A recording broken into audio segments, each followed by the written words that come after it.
Hello everyone, exam review में आपका स्वागत है। आज की अपडेट आप लोगों के लिए ये है। मैं आज आपको बताने जा रहा हूँ Sanjay Gandhi post graduate institute of medical science Raebareli Lucknow में जो वैकेंसी निकली है, लगभग कुल 18 पोस्टों पे निकली हुई हैं वैकेंसी। उनके बारे में आपको डिटेल रिव्यू देने जा रहा हूँ, है ना। जैसा कि आप देख सकते हैं, ये हैं वो कुल 18 पोस्ट, जिनमें पहली है मेडिकल फिजिस्ट की, मेडिकल फिजिशियन की और tutor in college of nursing, technical officer, ठीक है, medical social service assistant dietician और physiotherapist grade 1, pharmacist grade 3, housekeeper grade 2, receptionist की निकली हैं, जूनियर इंजीनियरिंग की सिविल की ये वैकेंसी निकली हैं। कुल 9 वैकेंसी हैं इनकी। Junior engineer electrical and electronics से निकली हैं 4 और junior engineer air condition wing में निकली हैं 2, मैकेनिकल में निकली हैं 2, data entry operator group C में निकली हैं कुल 14 vacancy, store keeper cum purchase assistant में निकली हैं 15 और पर्सनल असिस्टेंट में निकली हैं 10, स्टेनोग्राफर में निकली हैं 22। ये बढ़ भी सकती हैं और इसमें ये कुछ रिज़र्व वाली भी हैं इसमें, ठीक है। और ड्राइवर जो ऑर्डिनरी ग्रेड है, इसकी निकली हैं कुल 10 वैकेंसी। तो ओके गाइस, ये हो गया टोटल वैकेंसियों का, मतलब कौन कौन पोस्ट ऑफ में निकली हुई है। अब बातें हैं एलिजिबिलिटी। अब जैसा कि आप देख सकते हैं फ़ीस के बारे में। अभी इनकी हम जो फ़ीस है ये जो जनरल और ओबीसी के लिए है 1180 और एससी और एसटी के लिए है 708, कुल 18% जीएसटी इंक्लूड करके। तो अब ये चलते हैं, मतलब आपको इसमें क्वालिफ़िकेशन की क्या क्या है, किस हिसाब से क्वालिफ़िकेशन है। जैसा कि देखते हैं मेडिकल फिजिशियन की है, फिजिस्ट की है। इसमें जो आपकी क्वालिफ़िकेशन मांगी गई है वो ये है, medical in physicist or radiological physicist, post graduate degree in the physics from recognised university, or PG, है ना। और या फिर इन तीनों में से चाहिए या फिर इन तीनों में से चाहिए। जैसा कि मैं आपको बता देता हूँ फिर भी, post graduate MSc diploma in radiological, ठीक है, या internship in minimum in 12 month in the recognised and well radiation therapy of department, ये चाहिए। या फिर आपके पास होनी चाहिए a basic degree in science from a recognised university with physics as one of the main subject, ठीक है। A post graduate degree in the radiological department, मतलब post graduate degree in radiological department में आपको चाहिए ही चाहिए इसमें, okay. और minimum 12 month का इंटर्नशिप चाहिए, इतना तो होना ही चाहिए आपके पास। 12 month in the recognised in well equipment in therapy. और दूसरी वैकेंसी हमारी ट्यूटर की है ना, कॉलेज नर्सिंग कॉलेज में, वहाँ पे नर्सिंग कॉलेज भी है, ये है, जिसमें चाहिए BSc in nursing from a recognised institution, ठीक है। और या फिर रजिस्टर्ड नर्स चाहिए, ठीक है, रजिस्ट्रेशन होना चाहिए आपका। And midwife with register tutor diploma, या फिर आपके पास ये डिप्लोमा होनी चाहिए। मिनिमम 3 ईयर का एक्सपीरियंस होना चाहिए in nursing after obtaining the BSc nursing qualification. जब आपके बीएससी की नर्सिंग की क्वालिफिकेशन कर ली हो, उसके बाद आपका 3 साल का एक्सपीरियंस चाहिए। मतलब इसमें एक्सपीरियंस लोगों की ज़रूरत है। आपका बैचलर है, उससे कोई दिक्कत नहीं उनको, ठीक है। तीसरी वैकेंसी है यहाँ पे टेक्निकल ऑफिसर की है, ठीक है। इसमें चाहिए BSc degree with certificate of the perfusion technology, जैसे कि इसमें क्या क्या है कि सीनियर परफ्यूज़न चाहिए, ठीक है। Awarded by the recognised institution association, ठीक है। और आफ्टर द ट्रेनिंग, मतलब ये कोर्स कंप्लीट होने के बाद 5 year experience in the field of the perfusionist, ठीक है। ओके गाइस, तीसरी वैकेंसी है यहाँ पे medical social and the service grade 3 की। इसमें मास्टर डिग्री चाहिए आपको सोशल वर्क में, ठीक है। और एक्सपीरियंस चाहिए इसी लाइन में the welfare organise health agency, ठीक है। डिज़ायरेबल क्या है, अगर आपके पास अगर हो तो बहुत, मतलब ये इसको प्रेफरेंस देंगे। डिज़ायरेबल का मतलब ये होता है स्पेशलाइजेशन बाय द एक्सपीरियंस और the qualification the training of the medical social work including the psychiatric services and ability to use computer. मतलब अगर आपने साइकेट्रिक मतलब किसी इंस्टीट्यूशन में मतलब अपना वर्क किया हो और आपको कंप्यूटर यूज़ करना आता हो, तो इन दो चीज़ों में, मतलब अगर आपके पास ट्रिपल सी या फिर कोई बीएससी का कंप्यूटर का कोर्स भी आपके पास सर्टिफिकेट है, तो उसको भी ये मतलब उसे अकॉर्डिंग वरीयता देंगे। अगर आपके पास ये जो ऊपर दी गई क्वालिफिकेशन है ना, अगर वो है तो वो डिज़ायरेबल में है, तो इसलिए वो एक ऐसा है ना, अगर दो लोगों की अगर सेम आती है, सेम मार्क्स आते हैं, तो अगर देखा जाता है कि आपके पास ये सर्टिफिकेट होगा तो आपको अटेंड किया जाएगा फर्स्ट। ठीक है, अब नेक्स्ट चलते हैं। जो हमारी 5वीं वैकेंसी है ये हमारी है असिस्टेंट इन डाइटिशियन की।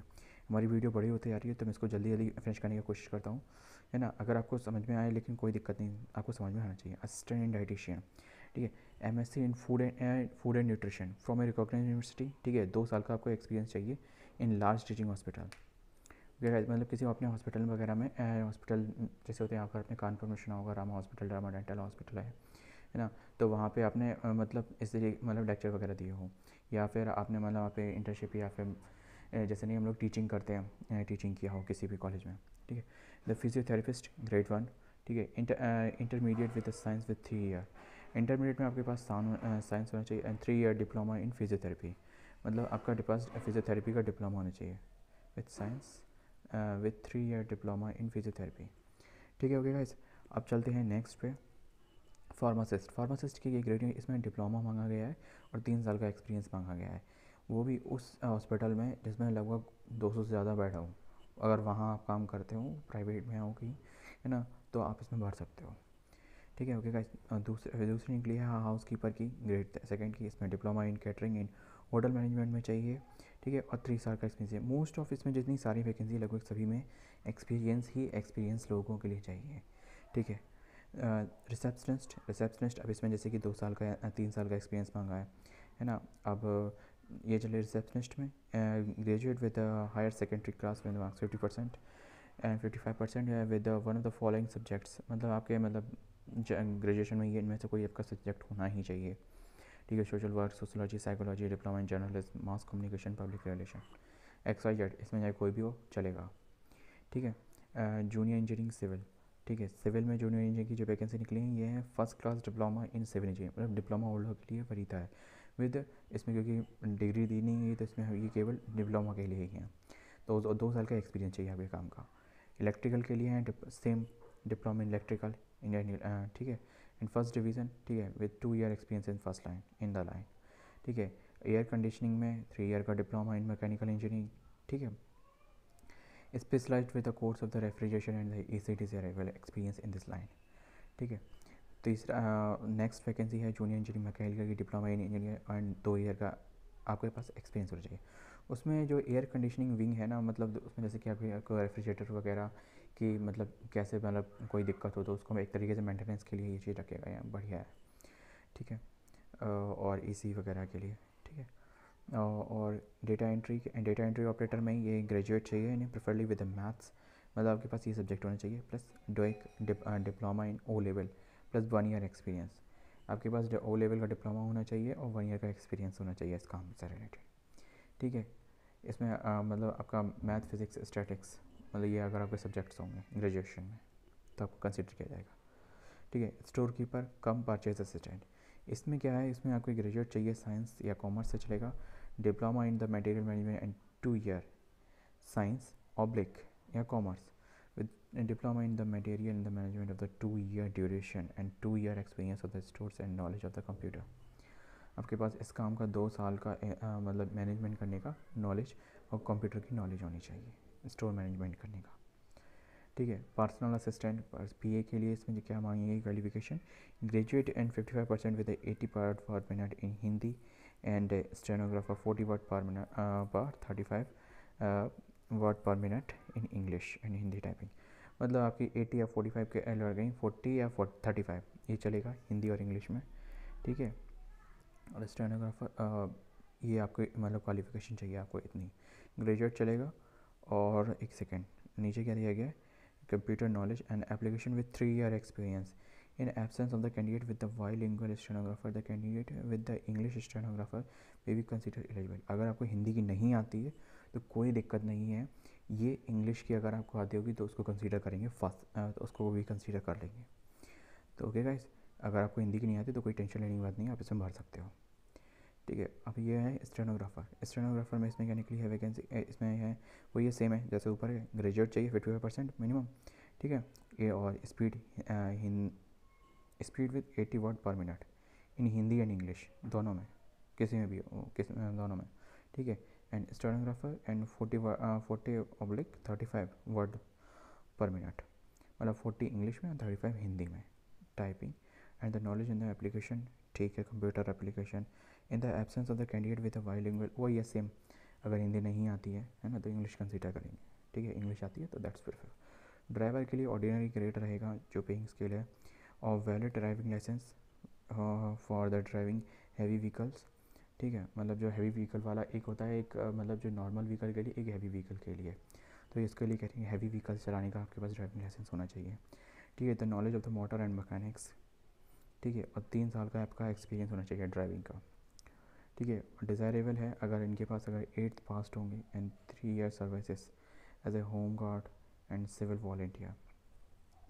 जितनी होम गार्ड की वैकेंसी निकलती हैं, है ना, तो अगर उसमें अगर उन्होंने किया हो, है ना, या फिर जैसे कि कहीं चौकीदार वगैरह का जैसे जो काम करते हैं, कुछ ऐसे नहीं, जैसे नहीं टेम्परेरी बेसिस पे काम करते हैं सोसाइटी में, है ना, तो वो भी इसमें कर सकते हैं। जैसे होम गार्ड वगैरह की वैकेंसी नहीं निकलती है, रात भर सिक्योरिटी होते हैं, या मतलब छोटी सी सिटी में नहीं, जो मेट्रोपोलिटन सिटीज़ में है ना, तो उसमें ये लोग होते हैं, मतलब आपने सिक्योरिटी एजेंसी की सुना होगा, तो उसमें लग जाते हैं, तो वहाँ का भी एक्सपीरियंस आपका कम करेगा। तो क्या गाइस, ये है फुल डिटेल, है ना, फुल रिव्यू, ये सारी डिटेल्स और क्वालिफ़िकेशन का। तो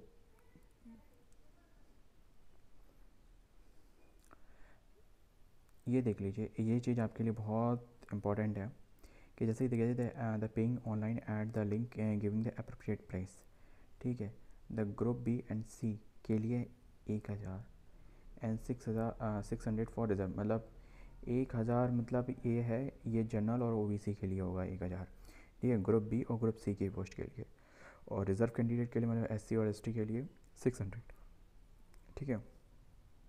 ये ऊपर लिखा हुआ है ग्रुप बी, है ना, non registered and group C post, ठीक है। तो group C and group B के लिए 1000 है जनरल ओबीसी के लिए, और एससी एसटी के लिए 600।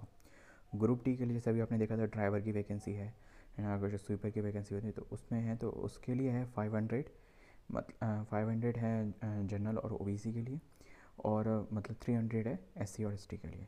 एप्लीकेशन फ़ीस नॉन रिफंडेबल है, जैसा कि इसमें दिया गया है। मैक्सिमम एज 40 है ना, और मिनिमम है 18। तो ओके गाइस, ये है फुल डिटेल। अगर इससे रिलेटेड मैं आपको बता दूं, इसकी जो ऑनलाइन मतलब जो है, ये जो वेबसाइट दी गई है www.spggi.ac.in, इस पे जाके उन्हें ये उस पे जाके आपको फॉर्म भरना पड़ेगा ना। मैं इस पूरी इन्फॉर्मेशन लिंक डिस्क्रिप्शन में डाल दूँगा अप्लाई करने के लिए, ठीक है। ओके गाइस, इससे सिलेबस से रिलेटेड, है ना, अगर आपको कुछ भी इन्फॉर्मेशन चाहिए, मैं उसके लिए दूसरी वीडियो बता दूँ, क्योंकि वीडियो बहुत बड़ी काफ़ी बड़ी हो चुकी है। तो लेकिन इसमें काफ़ी इन्फॉर्मेशन भी आपको मिल गई है कि हर पोस्ट से रिलेटेड डिटेल में, ना मैंने कोई भी डिटेल छोड़ी नहीं है। अगर कोई डिटेल छूट गई हो तो आप पूछ सकते हैं, है ना। अब बात रही इसको अप्लाई करने की डेट कितनी होगी।